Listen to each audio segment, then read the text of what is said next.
All right, guys, as we get started with chapter 2 here, let's talk a little bit about ethics and I guess talk about how we define ethics and how we determine an ethical standard. So, the definition here says the study of right and wrong and the morality of the choices individuals make. Um, that's very vague. That how do we decide what right and wrong is? Who gets to make that decision? And a lot of people will say that it's our own moral code, but it can't be our own moral code, because if it was our own moral code, then I could have a moral code that says that I value wealth because my last name's Rich, and so I accumulate wealth at all costs. And so for me, then robbing a bank is okay because my moral code says that accumulating wealth and at all costs is okay. But we all know better. We know that if I go to the judge after robbing a bank and I say, "Hey, judge, my moral codes and my moral values say that robbing a bank's okay," he's not going to say, "Well, oh, you're right. I guess you were acting ethically in that situation."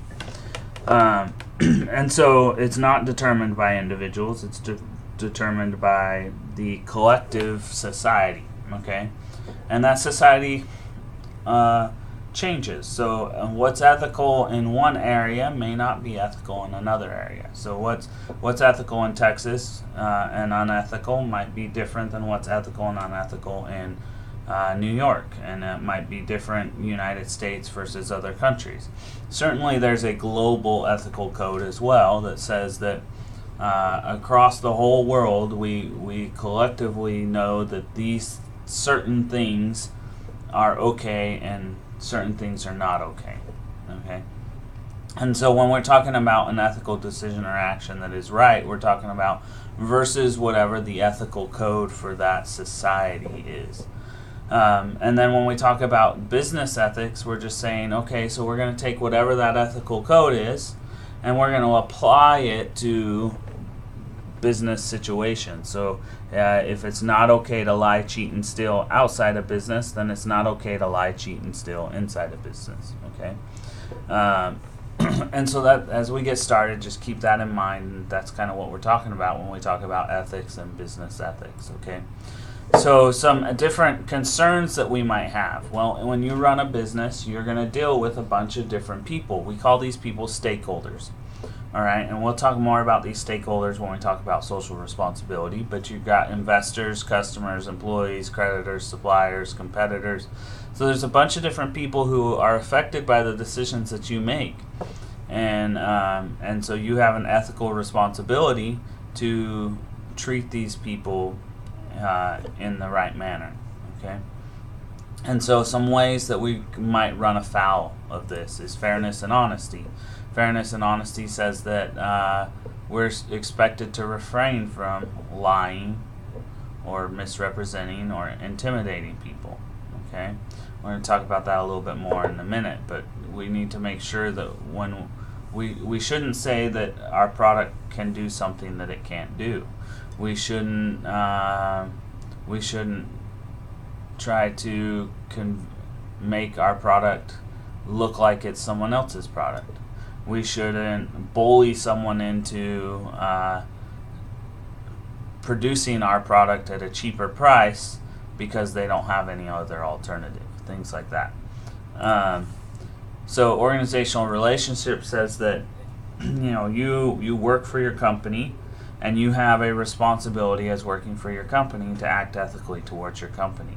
You have a responsibility to act ethically towards your coworkers, to customers, to suppliers, to competitors. You can actually get fired for posting negative comments about a competitor on the internet. So be careful and be aware of that. Certainly. So part of that is that some businesses are very competitive, and sometimes people do act unethically, and they steal other people's work, or they steal their ideas, and and so you have a responsibility when you're working that you don't participate in those activities. Conflict of interest just says that you might have an opportunity to take advantage of a situation for your own gain rather than the business's gain. A good example of this would be that when you go to the court system, if you're going to serve on a jury, they're going to ask everyone whether anyone knows the judge, whether they know the police officers in the case, whether they know any of the lawyers, whether they know the defendant. And the reason they're going to ask all those questions is because they want to make sure that if you do know one of them, that it's not going to impact your decision. Like if you know the officer, that you don't treat the officer as if he's infallible. There's no way he could have made a mistake, and so no matter what, this guy must be guilty because I know this officer and he wouldn't have made a mistake. All right, that's a conflict of interest. So in business, an example might be if you own some land, your business wants to expand and they need to buy some land to build a new facility, and you're on the committee that gets to decide where that facility is going to go. You might push for it to go on your land, even though that's not the best place for it to go for the business. It's good for you, but maybe not the business. Communication. So typically what we run into is commercials. They advertise products and they tell people that that their product can do something that it really can't do. So this is that fairness and honesty, but specifically in the area of communicating false and misleading advertising. You can get in trouble for this. So Red Bull lost a lawsuit because their drink slogan was that they give you wings, and it's not the facetious like we give you physical actual wings. It was they lost this lawsuit because they were implying that it does give you a pick-me-up, and it doesn't, at least not scientifically that they can prove, and so they lost that lawsuit. Skechers Shape-Ups is the same way. That was a shoe that they said that if you wore around, it would make your butt look better, and it turns out that it didn't have any evidence of actually doing that. So you can't say that it does something that you have no proof that it actually does. Okay.